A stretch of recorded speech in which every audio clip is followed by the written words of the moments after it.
Okay, good morning. We're continuing Hilchos Rosh Hashana, the Brachos, Tav, Kuf, Pei, Hey. Today we're starting Gimel. Just interesting to point out, yesterday in the Bir Halacha on Bet is one of the very few, almost only times that the Bir Halacha, Mishnah Berurah, Orach Chaim, actually quotes one of his contemporaries as opposed to a Sefer. Just, okay, it's Jewish trivia. Okay, Gimel. Im hischil litkoa velo yachol lahashlim. Okay, so a person started to blow, and he wasn't able to finish. He blew one shofar, one sound, two sound, three sounds, and then he lost his energy, his voice. He couldn't blow anymore. Vafilu shlosha or arba'a. You can have 1, 2, 3, 4 bal tokeya. Yashlim. I skipped that. Yashlim acher. So the first guy stops wherever he stops because he can't. He loses his voice of blowing, and right, just not sounding right, and people don't like it. So you get someone else. Have 100 people blow even. It doesn't matter. One can blow each time. V'dai mibracha sheberach harishon, and everyone is just going to rely on the first, the bracha from the first guy. Hushi yusham hatokim ha'achronim bishat bracha. Now that's obviously assuming that the blowers were there and that they heard the bracha. If they didn't hear the bracha and for them it's the first time, then they're going to say their own bracha. Okay? Let's say the Baal Tokeya gets up, he's coming to blow the shofar, he says the two brachos, right, one or two, shachianu. He says the bracha and he's about to blow and nothing comes out. He can't blow. It's still okay. Hasheni Tokeya below bracha. The second guy, the second guy who's there to blow as a backup, so he takes over and he blows the first bracha, the first shofar blowing below bracha. He doesn't make a bracha because he was there, he was standing there, he already heard the brachas. There's no hefsek. V'lo havya bracha levatala, and it's not a bracha levatala, and you don't make a new bracha. If the guy says a new bracha, that would be a bracha levatala. Okay, so that's for Gimel. And what happens if you switch the shofar itself? So we just learned right now in this siman, the seif, you're allowed to switch blowers. That's not a problem. The Baal Tokeya, you can have 100 of them. Can you do this? Can you have 100 shofars? Every time you blow from a different shofar. So you certainly can. But the Mishnah Berurah says there's one difference over here. If the first, if you say the bracha on one shofar, and that's in front of you, and you don't have any other shofars in front of you, you don't have any other shofarot in front that you're thinking about, and you can't blow on that first shofar. I don't know, you find out it's puzzle, it's not working, whatever it is, then you get another shofar. Since the bracha was only said on this one shofar, if you get a different shofar, then you do have to say a new bracha. It's kind of like if you make a bracha on a Sefer Torah, Talim, and you realize, whoa, it's on the wrong spot. And then you got to start rolling and go to a different spot. So, whatever, it might be comparable, but just as an analogy. But that's what he holds. Here you make a new bracha, but once you said the bracha was chal on that shofar, and you used it the first time, then for every other shofar, you don't need to make a new bracha. I'm not sure if anyone argues on him, but just pointing that out, something to think about. But obviously, if you did have other shofars in mind, or other shofars on the table, then it would work on that as well. Kind of like if you have wine on Kiddush, and it spills. Okay, so maybe that's a better analogy. But okay, let's go to Daled. Acher tokeya velo shaliach tzibor. Now, the Baal Tokeya should not be the chazan. Right? That's how it is in most shuls, usually I believe. But sometimes it's the same person. Kedei shelo yitbabel. What's the reason for this? So he doesn't get confused. The Baal Tefillah has to focus on the tefillas, how to say them, the order, and he doesn't want to get confused. So ve'im hu muftach shechozer l'tfilato rashai litkoa. Now, wouldn't it anyway be a hefsek? So it's definitely not a hefsek, because the shofar is tefillah. We learned the shofar itself we call tefillah, and also the Chazal or Masakin that the shofar is supposed to be in the middle of Shemona Esrei, and they are Masakin that it becomes a part of it. So therefore, it certainly wouldn't be a hefsek. It's part and parcel of the tefillah.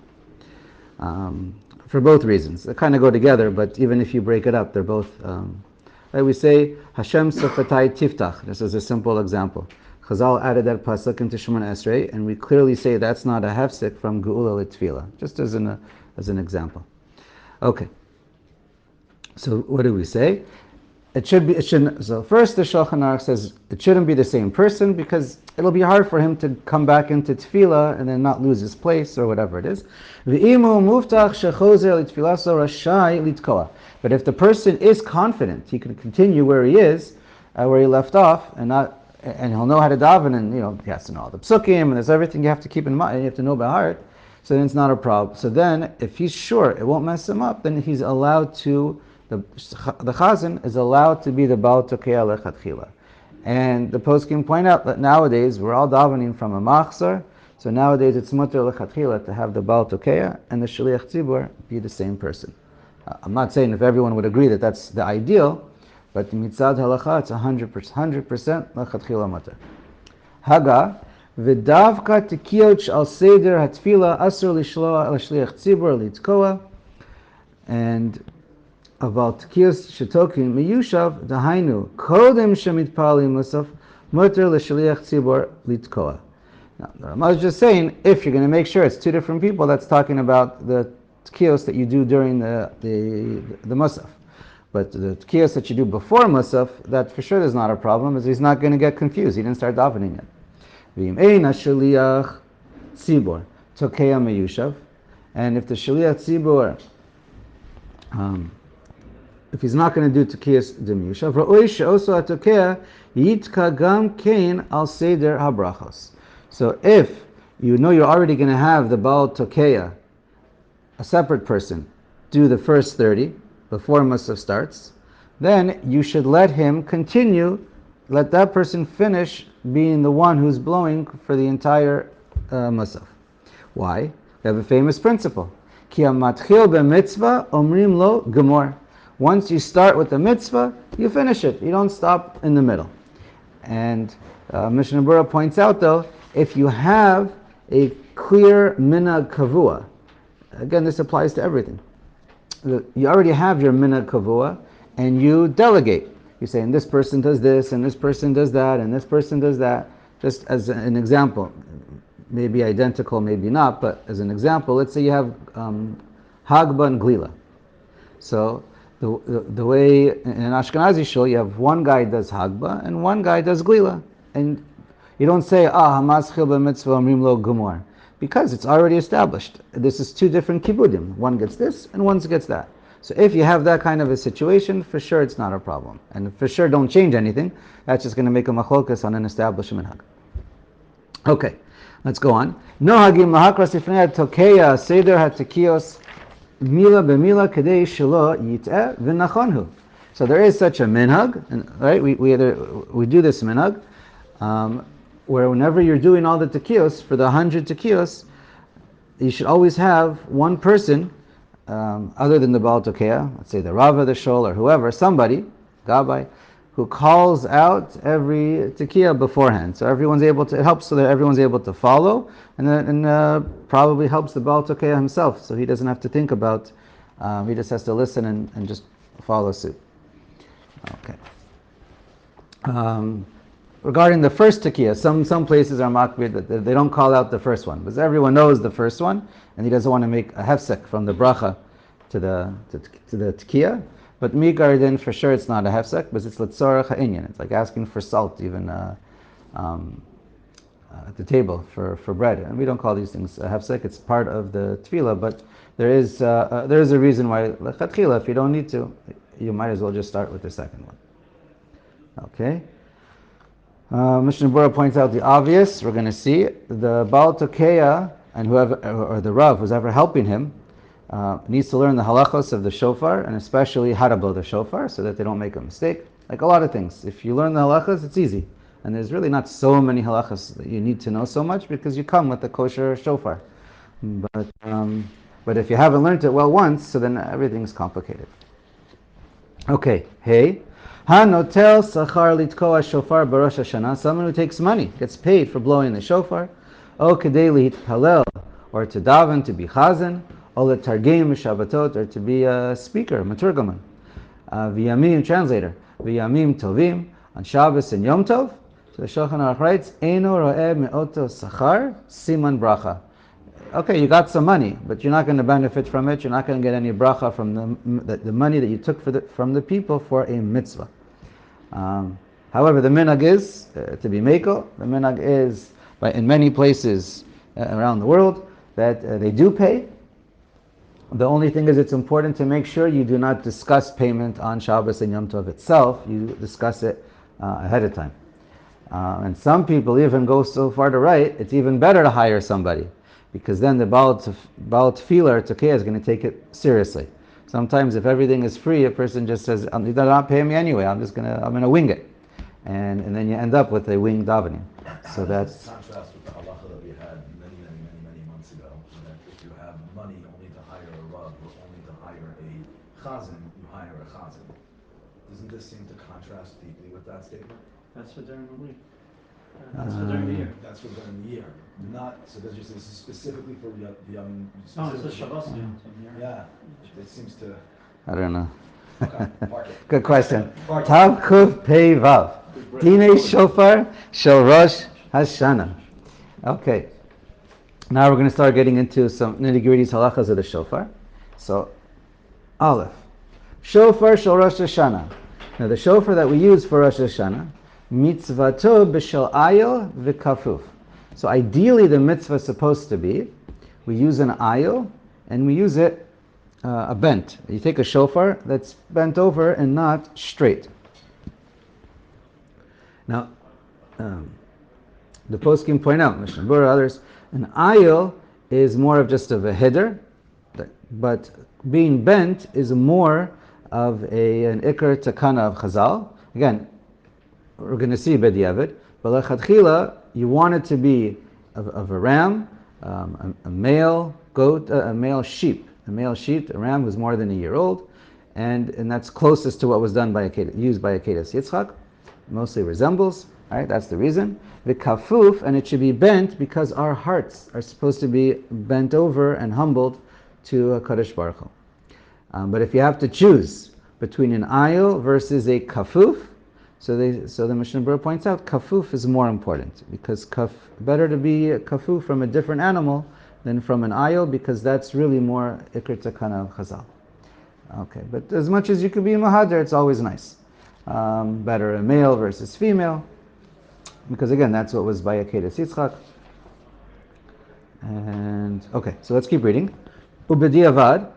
Now, if it was done, or you have no choice, you don't have anything else. Kol ha-shofaros ksherim. Every shofar from every animal is kosher. However, we're going to qualify that, so hold on. Bein pshutim, bein kfufim. So whether it's straight or bent, that's 100% mutter. You can be yotzei 100% either way, and of course you say a bracha. It's 100%.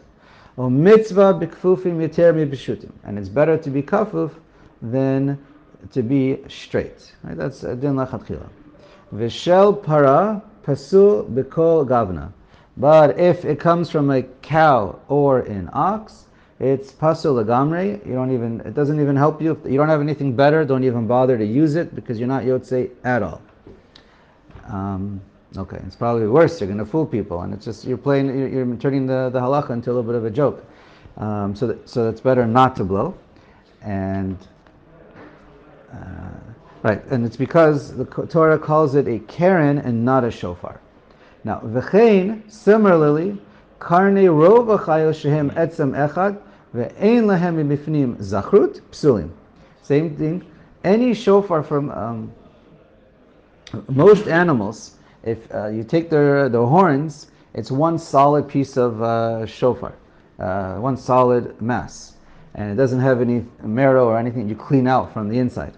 Ve'ein lahem mibifnim zachrut. So those are psulim. That's mi'ikar adin, and again, if you don't have it, if you're gonna, it doesn't pay. If you don't have a kosher shofar that comes, right? The lashon of shofar is hollow. That's what the word itself means, like a shoferet, like a tube. But if you, then this is an ikar, this is one of the mikar halacha. If all you have is a solid shofar from another animal, it's a solid horn, and you want to, drill out the middle, it doesn't help you. Don't bother to do it, because it won't be yotzei at all. It's not like a machloka type of thing, and it's not a hit or mitzvah. It's a mikar din. Okay. Some point out if you have to choose between a goat and some other chaya, it's better to pick a goat because that's closer to the family of a sheep. Okay, let's see what else. Okay, let's keep going. V'chein, this is the Rama. Shofar mibehema tameya pasol. If you take any, don't take a shofar from any behema that's tameya, any non-kosher type. Right? It has full hooves and it doesn't chew its cud. So any of these tameya animals, don't use it. Now some point out that it might, I believe some point out, Mishnah Berurah, let's see. Yeah. I think as the Mishnah points out that you still might be kosher. So therefore, if you have no choice, better to blow with it than not to blow it, but don't say a bracha. So this is an important chumrah, lahalacha of the Ramah, but not everyone agrees. So if you have no choice, this halacha is not 100%. So therefore, it's not a straightforward 100%. So if you have no choice, again, I don't know, not too much nowadays live in such a situation where you have to worry about it. Okay, and everyone agrees, of course, if it's a nevela or a treifa, of course it's okay. If you find a dead ram on the street, right, and you can just take its horns off and it's 100% kosher. Because it comes from a kosher animal, it doesn't matter that it's a nevela, which means it died without shchita, or if it's a treifa, which means it has some kind of a pagum, or some kind of a problem in the body where we assume, when there's a halachas of hilchas treifa, we'll get there soon, where it's not going to live within 12 months. That's the general assumption. Okay, base. Hagozel shofar v'taka bo. A person steals a shofar and uses it to blow with. A yotze. Yatsa afilu lo nityashu ab'alim mimeno. You're 100% yotze, even though you did a shinoi with it, even though they were, even whether you did or didn't, it makes no difference. You're yotze, and even if they were not miyayish, they didn't give up hope. They said, "I'm going to find it." You're 100% yotze because you're not using the shofar per se to use that specific item for the action of the mitzvah. You're just using the voice, the sound from the shofar. And the sound, we say there's no gezel on a sound. It's a technicality, but yes, it's disgusting. It's wrong. You're not supposed to steal, and if you do it, you don't say a bracha. Okay, we don't say a bracha, and that's not what God wants. But technically, you are yotze, and it's different than lulav and matzah and sittis because those you're actually using the actual item for the mitzvah. Okay. Now, what about taking a shofar from your friend without him knowing about it? So the poskim say you're allowed to, because everybody wants everyone to use their items for a mitzvah. That's the general assumption. Again, there's always exceptions, so it's always better to ask, and it's better to ask anyway, just proper behavior.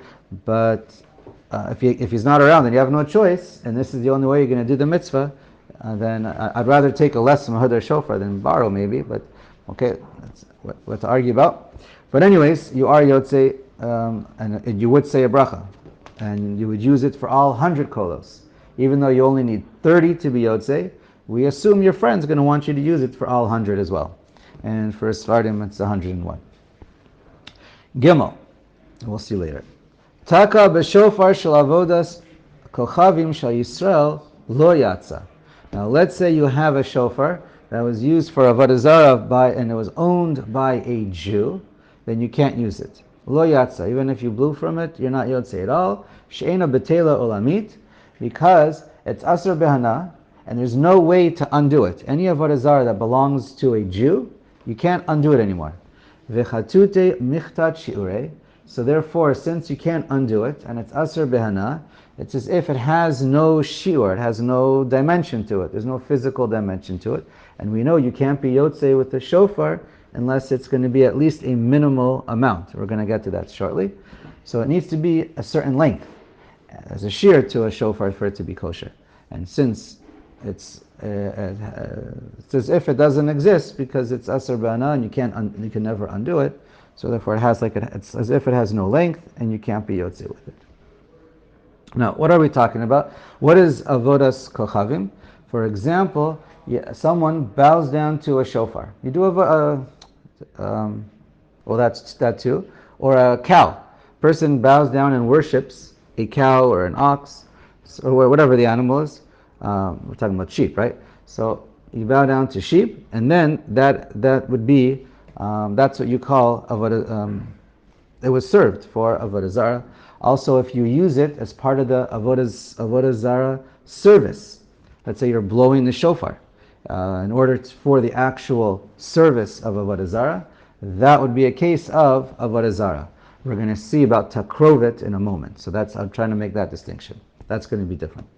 Aval b'shel avodas kochavim shel ovet kochavim. But now, if it's used for avodah zara, like you bow down to it, and it's or you blew with it for the ceremony, and it belonged to a non-Jew, v'chein v'mishamshei avodas kochavim shel ovet kochavim, or it's used just for shimush. I don't know the best example, but I don't know. I don't know. You used it to hold up a cup of wine. I don't know. Lots of examples. Some kind of a usage for the avodah zara, but it's not part of the avodah zara itself. So then, lo yitka, you're not allowed to blow from it lechatchila. V'im takabo, but if you did blow from it at the end of the day, yatsa, you were yotzei. So lechatchila you can't. But if you did it, you have no choice. That's the only one available. You are yotzei. Now, the reason is because if it's a avodah zara that belongs to a non-Jew, the non-Jew could undo it and make it 100% kosher and no longer an isser hana. Now this is v'hu shelo nitkaven liskot bo. But the Jew has to be careful when he grabs it and takes it. So if he's just borrowing it, so then he's still going to belong to the non-Jew. But if let's say he finds it somewhere on the street and it became hefker, if he picks it up, he has to pick it up and make sure he has in mind, I'm not owning it now. Because once he owns it, it becomes avodah zara belonging to a Jew, even though he didn't use it, and that wasn't his kavana. But l'maisa, at the end of the day, it is avodah zara, and he's holding it, he owns it. Now he can no longer ever undo it anymore. So the same thing. If you had a kavana, oh, great, I found it, I'm going to pick it up, now it's my shofar, and too late, now you can never use it anymore. So at the end of the day, technically, it is avodah zara, owned by a Jew, and that's it. Game over. Exactly. And